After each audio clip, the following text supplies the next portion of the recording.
Graça e paz, bom dia, tudo bem? Antes de fazer aí mais uma reflexão teológica sobre uma série que a gente está querendo fazer sobre questões de contradições bíblicas, eu quero dar algumas recomendações. Número 1, não deixe de se inscrever no canal, isso é muito importante. Número 2, não deixe de dar o seu joinha, tá ok? E número 3, nós somos um pouco gago e isso às vezes dificulta um pouquinho a nossa fala, a nossa leitura. Que isso não seja motivo para que você deixe de assistir e de aprender mais, tá? Que a sua sede de aprender seja mais forte do que, na verdade, deixar de aprender por causa das falhas que todo ser humano tem, ou que eu tenho quando a gente vê um vídeo, né? A gente sabe que a gente é muita gente é perfeccionista, então não pode ver um errinho que logo para, logo não quer assistir, mas que você não seja assim, assista até o fim que você será abençoado, tá ok? O tema é um tema provavelmente um dos mais interessantes, é uma série que eu quero fazer sobre supostas contradições bíblicas, tá ok? E o tema que nós estaremos começando é exatamente esse. Se Enoque e Elias foram para o céu, vivos, por que Jesus disse que ninguém subiu ao céu senão aquele que desceu do céu? No caso, ele. Não é verdade? E eu vou ler os textos e aí depois nós estaremos tentando aí dirimir essas dúvidas. Vamos ler os textos e depois comentaremos. Gênesis 5:24 nos diz acerca de Enoque. Andou Enoque com Deus e já não era, porque Deus o tomou para si. Segundo a Reis 2:11, falando sobre Elias. E eis que um carro de fogo com cavalos de fogo os separou do outro, e Elias subiu ao céu num redemoinho. E o versículo que aparentemente contradiz isso, diz assim: ora, ninguém subiu ao céu, senão o que desceu do céu, o Filho do Homem, que está no céu. Né? Quer dizer, João 3:13. Os que dizem que nem Enoque e Elias foram para o céu, mas apenas foram transportados de um lugar para o outro, usam três argumentos. Né? Tem gente que, tipo assim, já que Jesus disse que ninguém subiu ao céu, então eu vou dar uma explicação para a questão de Enoque e Elias. Enquanto que os textos lá são muito claros, claríssimos, não há dúvida de que Deus os tirou da terra vivos. Aí eles colocam o primeiro argumento, número 1. Elias e Enoque não podem ter subido ao céu, porque na verdade carne e sangue não herda, não pode errar ao céu. É um argumento muito forte, né? E bastante interessante. Número 2, que a Bíblia diz que Jesus é a primícia dos que dormem, ou seja, só Jesus foi para o céu vivo, né? Nenhum outro mais foi. Tudo bem que ele morreu, mas ele ressuscitou. Já que ele ressuscitou e foi arrebatado, ele foi para o céu vivo. Se ele é o único que foi para o céu vivo, como que Enoque e Elias foram? Número 3, que o próprio Jesus disse que ninguém subiu ao céu, que é realmente o argumento mais forte. Tentaremos responder essas afirmações da seguinte forma. Número 1, se Jesus disse que ninguém subiu ao céu, então quer dizer que nem os que morreram salvos estão nos céus? Poderíamos entender assim, já que Jesus não especifica o assunto. Se assim fosse, aonde estavam Moisés e Elias quando apareceram a Jesus com vestes resplandecentes, cheios de glória?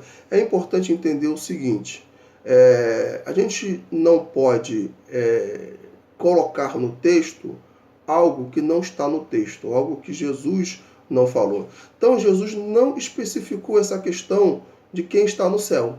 Porque já que ele não disse, né, ninguém subiu ao céu vivo, ele não usou esse termo vivo, né? Então nós poderíamos entender que até aqueles que morreram salvos não estão no céu. Estão lá na sepultura, como acreditam os adventistas, né? Os adventistas, eles acreditam piamente que, na verdade, quando a gente dorme, a gente tem o sono da morte. Não é verdade? A gente não vai nem para o céu e nem para o inferno. Todo ser humano fica lá esperando o dia do juízo. Então, eles estariam certos acerca disso? É meio complicado. Uma outra coisa bastante interessante a falar acerca disso é que Moisés e Elias estavam no céu e eles estavam vivos, não é verdade? Tanto é que as vestes, o seu corpo, estava resplandecendo. Se a gente for analisar a experiência de Moisés, né, no monte, 40 dias que ficou lá e 40 noites recebendo as 10 tábuas, os 10 mandamentos escritos em tábuas, nós iremos ver que quando ele desceu de lá, o rosto dele resplandeceu. Por quê? Porque ele estava quase que face a face com Deus. E toda manifestação espiritual de anjos, né, ou de pessoas como Moisés nesse sentido, né, foram com seres que moravam no céu, que estavam no céu. Então, quer dizer, a estrutura do céu lá é diferente da estrutura da terra. Tanto que Jesus precisou transfigurar-se, mudar o seu corpo físico para poder entrar em contato com Moisés e Elias. Porque é claro que aquele fenômeno de resplandecer, né, fisicamente só tem quem está no céu. Quem está na terra não pode ter isso. Segundo, a questão de que carne e sangue não herdam os céus, em comparação com Enoque e Elias, ter subido aos céus com seus corpos, é fácil de explicar. E a gente vai explicar abaixo. O texto não diz, mas é lógico que eles sofreram transformações enquanto estavam subindo. No texto não há nenhuma menção de que eles ficaram com a mesma estrutura física que tinham na terra. Simplesmente o texto diz que, por exemplo, Elias subiu ao céu, né? Veio um cavalo de fogo, separou Elias de Eliseu e ele subiu num redemoinho, né? E Enoque, o texto diz que Deus o tomou para si e já não se achava mais ali na terra. Então o texto não especifica isso, né? Se eles foram transformados ou não. Já que o texto não especifica, a gente usa o texto que diz que carne e sangue não herdam o céu. Né? Já que carne e sangue não pode entrar no céu, então na medida que eles foram subindo, os seus corpos foram transformados. É simples isso, né? Não tem o que dizer. E terceiro, sim, Jesus é o primeiro que morreu e ressuscitou dentre os mortos, com o corpo glorificado. Esse tipo de corpo só teremos quando a igreja for arrebatada. Precisamos entender o seguinte, que quando a Bíblia fala que Jesus é a primícia dos que dorme, ele está falando da seguinte forma: número 1, que Jesus é o primeiro dos que morreram com o corpo, dos que morreram e que ressuscitou com o corpo glorificado. Esse corpo glorificado, só a igreja e quem morreu por Cristo, né, em Cristo terá. Nenhum outro terá esse tipo de corpo, né? Então, com isso, nós entendemos que no céu existem diversos tipos de composição corpórea. E aí o apóstolo Paulo explica isso muito bem lá em 1 Coríntios, capítulo 15, ele se referindo acerca do corpo, né? Ele usa a questão dos corpos celestes. Então ele diz que existe diversos corpos diferentes um do outro com relação ao universo. Um é o corpo das estrelas, um é o corpo da terra, um é o corpo do sol. Então ele diferencia corpo para corpo. Por quê? Porque a igreja vai ser a única que vai ressuscitar com o corpo glorificado de Jesus. Um corpo que é acima de todos os corpos, em termos de qualidade e em termos de eternidade. É isso que o texto está falando. Então, por que Jesus disse que ninguém subiu ao céu a não ser ele? Aí tem duas explicações básicas para isso.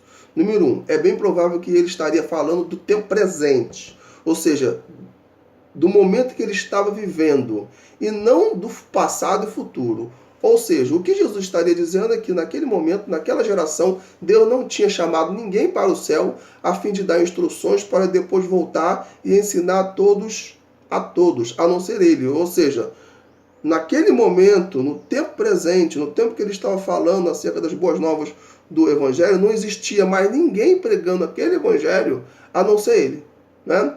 E segundo, que eu acho que possa ser o mais plausível, é bem provável que ele estaria falando não do presente e passado, mas do futuro, de uma coisa que ainda iria acontecer, quando ele subiria aos céus e depois desceria para buscar a sua igreja. Esta interpretação também é plausível porque no fim do versículo ele diz: ora, ninguém subiu ao céu senão que desceu do céu, o Filho do Homem que está nos céus, né? Essa frase, que está no céu, parece entrar em contradição com uma realidade. Qual é a realidade? De que no momento que ele falou isso, ele não estava no céu, ele estava na terra, né? Então, o que dá a entender é que ele fala de algo futuro, né? Da questão escatológica. Ele diz o seguinte: olha, eu que estou falando, com vocês, né? Quero te falar o seguinte: ninguém vai ter a mesma experiência, ninguém teve a mesma experiência que eu, de ter descido do céu, nascido, né? Depois ressuscitar dentre os mortos, corpo glorificado, né? Ser elevado ao céu e lá ficar até o dia do arrebatamento. Então, o que tudo indica é que esse versículo possa estar falando de uma questão futura, escatológica, que ainda iria acontecer.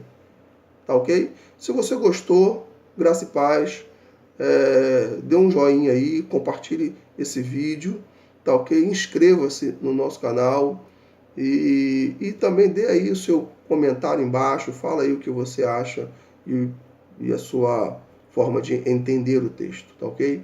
Muito obrigado, Deus te abençoe. Amém.